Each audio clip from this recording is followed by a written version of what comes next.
guys use ultimate, chase him down, double edge, get another kill.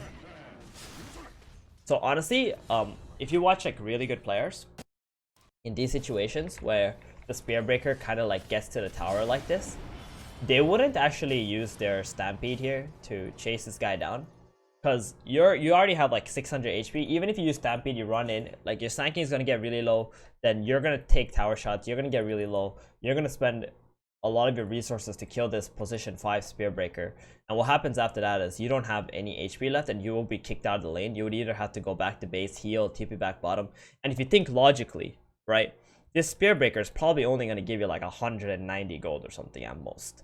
So if you like our content, please do like and subscribe to our channel, and don't forget to click the notification button below so you will be notified when a new video will be released. This game we have Mr. Turian Brandy playing Centaur, and he asked in specifics laning phase and mid game, and whether there was anything I could have done to have made match shorter. So they're asking how they could improve their early game and their mid game, and how they could have made this match shorter. Okay, cool.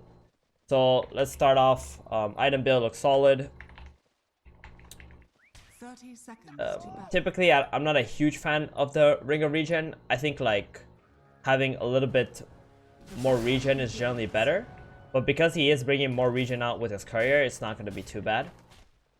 And the ring of regen is gonna be built into the hood anyway. So he's just like, you know, cutting a little bit of corners, which is okay to do, completely fine. And especially in the bracket that he's playing at, what is his rank again? Crusader. Yeah, I don't think it's too concerning not to have that much regen at the start of the game. So I think this is completely fine. He's already got more tangos coming out, so I just want to make sure what he did on the first wave here. He actually dragged the wave. He tried to deny the range creep, but then he aggroed the creeps onto himself when he focused the spear breaker, but that's okay. At least he has the ideas of, like, you know, being able to drag creep waves and try to deny range, as you can see here, and also pull the lane back, which is really, really good.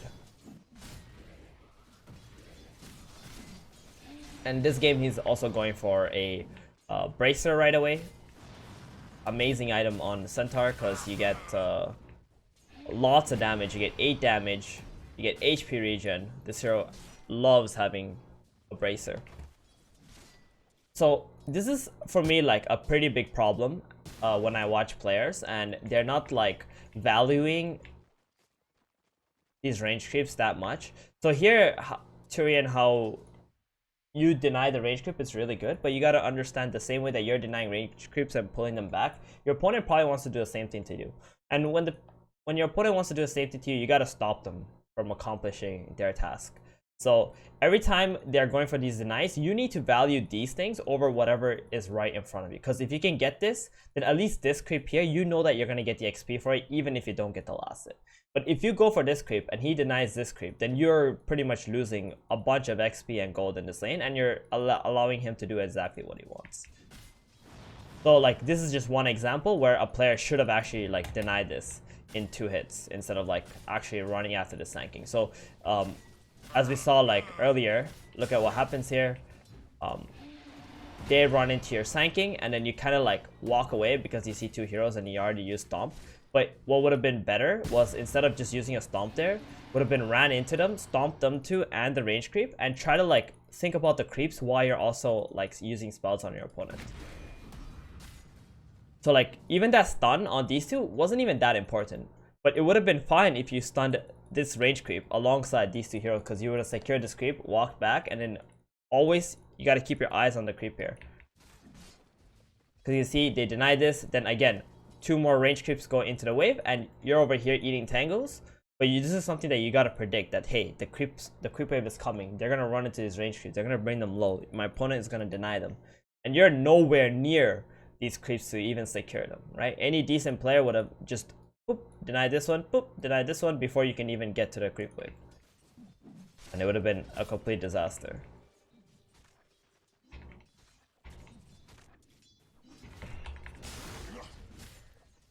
So just like that, you would have actually lost like 2 range creeps. So keep valuing the range creeps. If you watch really good players, they will always use their spells, even Hoof Stomp, to like, let's say, stun the hero, stun the range creep, and right click the range creep to get the last hit, and then move back. And early levels, it's very important you do that, because that's how you build a huge advantage in the laning stage, by denying your range creeps while securing these range creeps, your opponent's range creeps. And as an offlaner, you definitely want to spend a lot more time in the lane than actually helping your support out. So although your support is getting chased out like this, it's generally not really your business to like run after this guy and help this guy, because what's going on here is the Spirit Breaker is just making space for the Wraith King. So every time you chase the Spirit Breaker, right, you're no longer pressuring this Wraith King, and you're no longer getting farm against this Wraith King, while this Spirit Breaker is pretty much getting the attention of 2 of you. So if this Spirit Breaker follows the Sand King, then that's still okay for you, because now it's a 1v1 situation with you and the carry. And generally, like, you can beat up a carry like quite easily, as long as you're playing the laning stage properly. So you don't need to like run after this guy, because honestly the Sand King is in no trouble, nor if you go there can you actually kill the support. The only time as an offlaner you connect with your support on one of the sides is because you're actually securing a kill. Whatever your Sand King does is generally not your business, because you don't want to like lose too much from the laning stage. So here you get a nice first blood. Mr. Wraith King kind of walked in and just died there to a double stun. So now you're snowballing, you're gonna buy yourself some boots. And I think in like these kind of lanes, when you're so far ahead, or like you get so much or it's like 2 melee heroes, it's okay to just skip boots and go for like a ring of health, and you just become this absolute monster in this lane. Like having these boots isn't really gonna help you you know, live, or it's gonna help you like get any kills. How you kill these guys is not by chasing them down. It's pretty much like they run into you, you just right click them, you stun them. You know, it's a battle of attrition, right? So having a ring of health in this situation would be absolutely amazing with the gold. And you could always buy ring of health over here. And because you got first blood, that would be a very, very fast ring of health too. And you wouldn't actually need to buy any healing salves after that, because you would have so much regen right now. The bounty runes, for bounties, it's generally pretty good to like move to the left a little bit just to make sure your support is okay, secured, because bounties are pretty big. They're the ones that give such a huge difference between you and your opponent, because you'll get like, you know, 60 gold and they will lose 60 gold, so that's like 120 gold difference right there off each bounty rune pretty much. Now you got catapults coming in. You're gonna push this lane in. You're still denying. So the problem here is like this Sand King, he's kind of soaking a lot of XP in this laning stage from you. He's not like spending most of his time, you know, blocking or these camps, or like, you know, stopping this Fear Breaker or whatever is going on here. Ideally, the Sand King was actually going to the bottom rune and getting the runes there, so he's not taking too much of your XP, especially once you have Ring of Health. Like, this is one of those lanes where if you have Ring of Health, they can't do anything to you, and you can literally just sit here and solo 2 heroes and just keep spamming this Wraith King. Look at this Wraith King's items, he has nothing, right? So when you have Ring of Health, that's why Ring of Health would be amazing, because every time Wraith King walks up into the lane, you can just double edge him. You would have like, you know, 13 regen, whatever, and this Wraith King only has like 3 regen, and he doesn't even have anything else to bring back his health. But yeah, you guys do have double stuns, and you just keep killing these guys bottom, so at least that's going your way. But you asked like how to improve this lane, and generally like you don't even need this boots. Boots is good when you're playing against like Monkey King, Ursa, these heroes who can like chase you down in the lane and you cannot trade with. But when there are heroes that you can trade with, then Ring of Health would make a lot more sense first. Phase Boots is a very good item against these guys. They have a lot of physical damage. Get some nice armor here as well. But you can see how, like, you know, you don't have a whole lot of HP regen, and this is, I think, what, your second or third flask that you bought this game, pretty much. You guys use ultimate, chase him down, double edge, get another kill. So honestly, if you watch like really good players, in these situations where the spear breaker kind of like gets to the tower like this, they wouldn't actually use their stampede here to chase this guy down, because you already have like 600 HP. Even if you use stampede, you run in, like your sanking is gonna get really low, then you're gonna take tower shots, you're gonna get really low, you're gonna spend a lot of your resources to kill this position 5 spear breaker, and what happens after that is you don't have any HP left and you will be kicked out of the lane. You would either have to go back to base, heal, TP back bottom, and if you think logically, right, this spear breaker is probably only going to give you like 190 gold or something at most. So that 190 gold versus you going back to base, healing up, TPing back bottom, going to fight, or sometimes what players end up doing is they don't go to heal, they sit in the lane because they think like, oh, I'm owning, I'll sit here, but then now you have like 300 HP and now you're giving a chance for your opponent to kill you and get back even more gold. And you thinking about that, what's gonna end up happening is you're just gonna AFK, right, at your tower, and then you're gonna watch the enemy carry farm the entire time.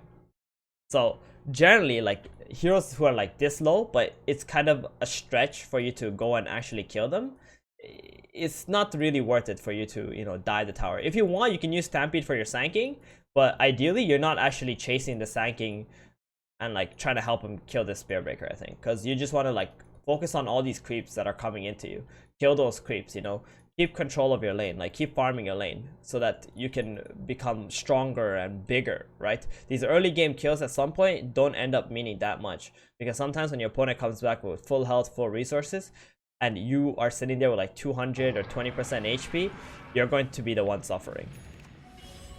So you can see here, you take a bunch of tower shots,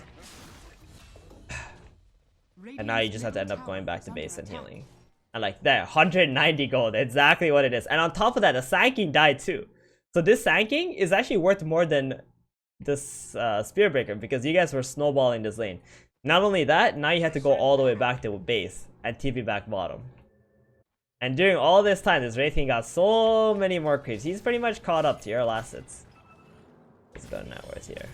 You guys have pretty much the same amount of net worth at this point. And when you TP back bottom, there's like creep momentum from the Wraith King, and he does so much damage to you. And this feels really, really bad.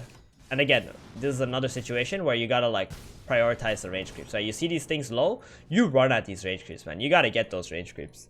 100%. You can't allow this guy to just deny these creeps like this. Like, you need to run at him, you need to stomp him, and you just need to make sure these range creeps are killed off, so you get all that gold and XP instead of getting it denied away from you. And you can see how like this lane becomes a little bit worse for you because of that dive onto that 300 HP spear breaker.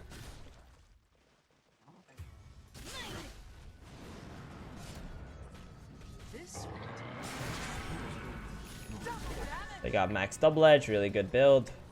This is exactly how you shoot a Centaur. And I think you would be so much more dominant, and you wouldn't have to spend so much gold on healing salves at this point in the game if you did go for that Ring of Health build, especially after getting First Blood. You get a Poor Man Shield, really nice. You farm up the jungle camps. You go back into the lane.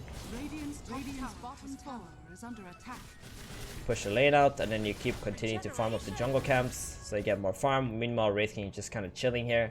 Yeah, it's good still. Like, what would be really nice too in this situation is that 10 minutes catapult comes, like you can ask your Pugna to actually rotate bottom. Your Pugna's your support, right? Either your Pugna or your Luna. Like, tell one of these guys to rotate bottom, like help you guys like take this tower, because you're so strong already. And if you guys fight as 3 heroes, you take this tower, that means you can start pushing lanes out over here. Like, and you can push the lane into the tier 2, and then you can start farming this camp, this camp, this camp. You'll have more camps to farm. And the enemy carries can't just sit here and just keep AFK farming these lanes, right? But it's hard for you guys to take this bottom tower as 2 heroes right now, because they're just having 2 heroes bottom too. So the best way to beat them when they have 2 heroes bottom is to outnumber them. Bring more heroes down there. Like, your Luna can just push a lane once, walk bottom, or your Pugna can walk bottom, TP bottom like earlier in the game, and you guys can take the tower. The Pugna's now here, starts blasting the tower, it's good. Then you guys dive bottom, they respawn with a bunch of heroes, and if they respawn with this many heroes, you can just back off, honestly. Like, this is all space, right? Now your Troll, your Luna, they're gonna be farming so much on the map, and you're still very tanky, you're still hanging in there, you're farming up. This is really nice. under attack. You really love these two camps. That's what I can see. So 16 minutes in, and you guys haven't taken bottom tower. It's a little bit concerning. No, it really is a little bit concerning, and you pretty much have not left this bottom lane whatsoever. So in games where you feel like you cannot take bottom tower because there's too many heroes down here, what you can do is you can always shove the lane. You can farm these two, and then you can like walk towards middle.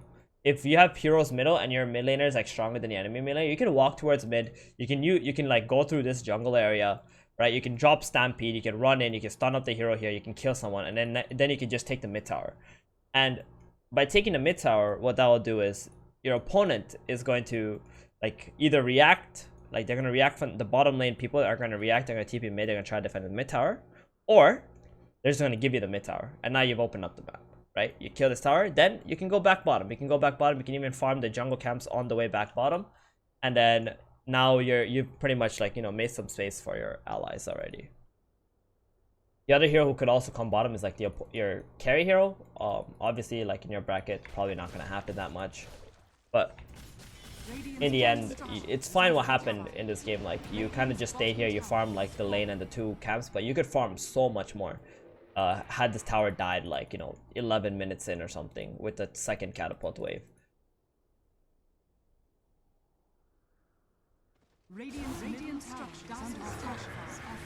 There's a team fight going, you're just fighting with your allies. Radiant's middle tower is under attack. And now you're trying to farm up your blink dagger. So one thing is like early game, like this early into the game, 18 minutes in, it's generally not a good idea to go for tier 2 towers. I want to say, unless your opponent is like completely abandoning that lane, because towers like split shot and they will just do so much damage to you if you try to dive your opponent and such. You can like kill your opponents first and then go for the tier 2 towers, which makes sense, but when they have 5 heroes alive, you have to really analyze in the game where your opponent is. So if your opponent is like top lane, then you can go for the tier 2 bottom and try to force them back here. If your opponent is bottom and they're trying to defend, there's no point to keep like fighting into that tower, because you might just die because of split shots and mass TPs and things like that. Like your troll right now, like this is big mistakes on his end, and when you notice these things, like you gotta try and help your team, like, hey, that's not a good idea. And I like that you didn't just go in there and die with your allies too, that you just kind of focused on getting your items up. This is really good. Unfortunately, your opponents come in, they kill you, because your teammates actually just died bottom. And for some reason, instead of pushing lanes out, they actually decide to come for you. Now you got blink dagger. Ooh, that was a miss stun. I guess you didn't realize like where it was going, or how much cast range you had on your blink. So obviously, like, you probably want to blink right here, where you could have actually stunned like 4 heroes right in the middle. But even so, this looks like a really scary jump on your end. I think they should have just turned around and tried to kill you, but they didn't realize that you guys were not actually ready to fight there.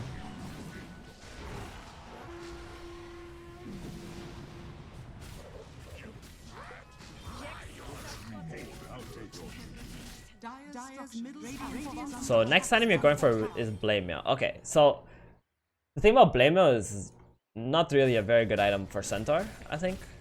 I think what's really good in this game is because you gotta see your lineup. You have 2 carry heroes on your lineup, right? You have a Troll and a Luna. So the best thing to do for these carry heroes is to actually buy items that will help them stay alive longer or help them do more damage. Okay, so there are items that can also, like, at the same time help you too, right? So Hood, Pipe is okay because they have E-Blade, for example. Dark Willow's plenty of magic damage. I think Pipe is a great item. I think in this game, Solar Crest would be amazing, because Solar Crest would give you plenty of armor, same like Blade Mail, right? But then it gives you some stats, some movement speed, mana regen, and then you can use that Solar Crest on either your Luna or your Troll Warlord to give them some more attack speed and armor and keep them alive. That's like another good item that you can buy. Force Staff could be interesting, keep your teammates alive. But Blade Mill for me, I think it's way too selfish of an item, especially when you already have 2 hard carries on your lineup who want to farm, who want to get big items and like, you know, destroy buildings and things like that. Dire are scanning. So Vanguard could be interesting as well if you want to Vanguard into a Radiant's top tower is under into like attack. Crimson Guard. I think they have some decent amount of physical damage here too. But Blade Mill I think is just way too greedy, and generally your opponent doesn't even want to focus you anyway. So you guys go mid, kill, take tier 2, take the Roshan, really good. Fallen to the dire. You guys smoke back up, you want to keep fighting, you know you guys are really strong right now. It's really good. You find Mr. Morphling, he did not morph, he's dead. And then he buys back and you guys just get out. Nice. Regeneration. And I like that you continue to farm, this is good. You gotta keep scaling in the game.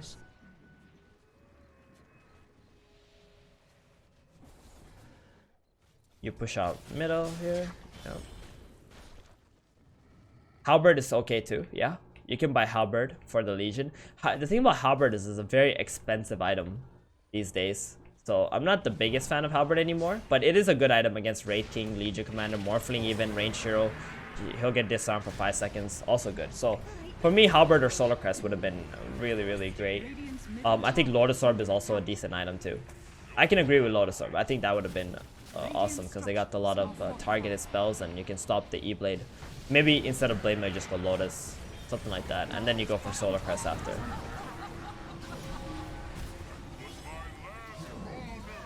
Dire's bottom tower is under Radiant's top tower is under attack. So I'm just gonna go back to this team fight just real quick here.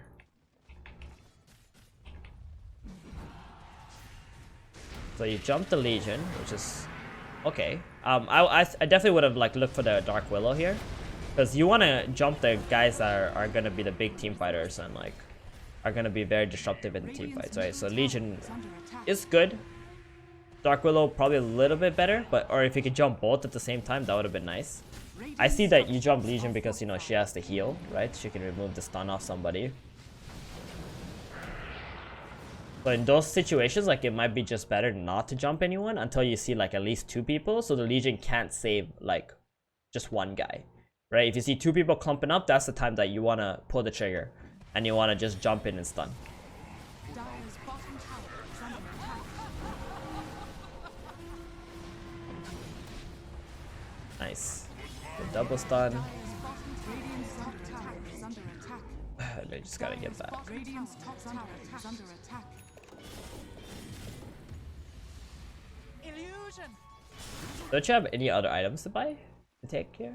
Yeah, you guys have like a Vampire Fangs or even the Clumsy Net. Those are good items for you on Centaur, because you can like blink in, stun, Clumsy Net someone and like keep beating on them. Or you can get the Vampire Fangs, so you have like lifesteal off all your skills, which do like insane amount of damage. Yeah, I think at this point like your Ironwood tree is not really that relevant here.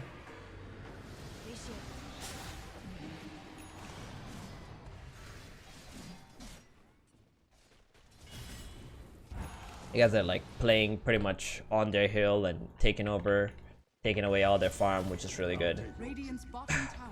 Radiant's bottom tower has fallen. So we're gonna watch one more team fight here. But I think this game is gonna be ending, so let's see how you take the engagements. So you actually jumped the Wraith King. That's okay, because you're... Yeah, I got Aghanim on Legion. Okay.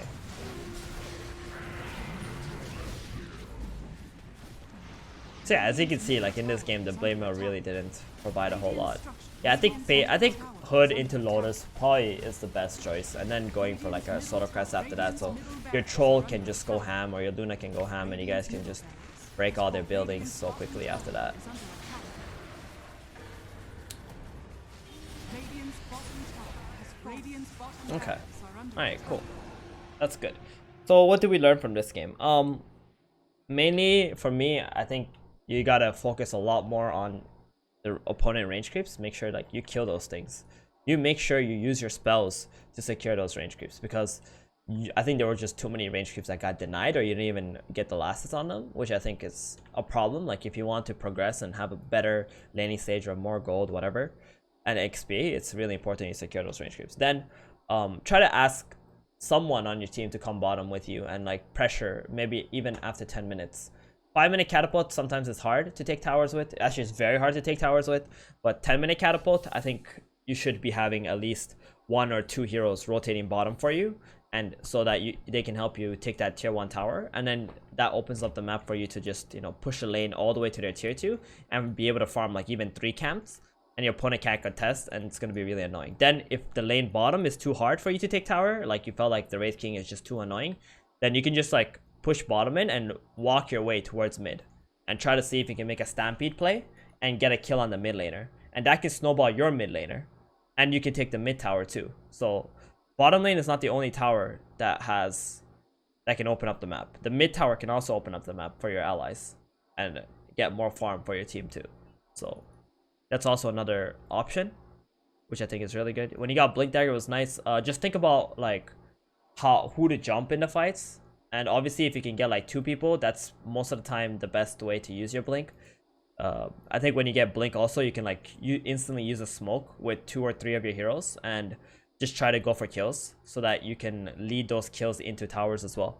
Generally, you want to like smoke into your opponent jungles here or even the Ancients area. Maybe you might even find like a Morphling farming some Ancient camp or something, which is really good. And yeah, let's buy items that can help our allies. As a Centaur, it's very important that although you're making yourself strong with these items, they should have some kind of impact, like for your allies too, right? Like Hood can lead into Pipe, which is great, but Hood is so good for you. Lotus helps you because you get armor and you get a lot of you know, stats from that, right? And then you can also use this on your teammates, which is great.